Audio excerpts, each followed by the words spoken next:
महाराष्ट्राचे सुपुत्र न्यायमूर्ती भूषण गवई यांची नियुक्ती भारताच्या सर्वोच्च न्यायालयाच्या सरन्यायाधीशपदी झाल्याबद्दल त्यांचं अभिनंदन करणारा प्रस्ताव अध्यक्ष राहुल नार्वेकर यांनी सभागृहात मांडला।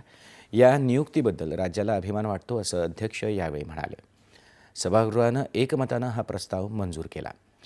न्यायमूर्ती भूषण गवई यांची भारताच्या सरन्यायाधीशपदी नियुक्ती झाल्याबद्दल त्यांचा आज महाराष्ट्र विधिमंडळाच्या वतीनं सत्कार केला जाणार आहे।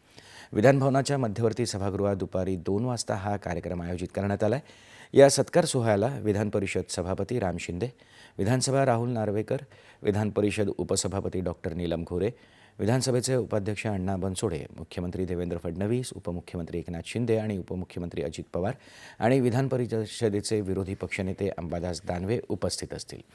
सर्व मंत्रीगण तसंच दोन्ही सभागृहांचे सदस्य, विधी आणि न्याय क्षेत्रातील मान्यवर यांच्या उपस्थितीत होणाऱ्या या सत्कार सोहळ्याप्रसंगी सरन्यायाधीश भूषण गवई भारताची राज्यघटना या विषयावर उपस्थितांना संबोधित करणार आहेत।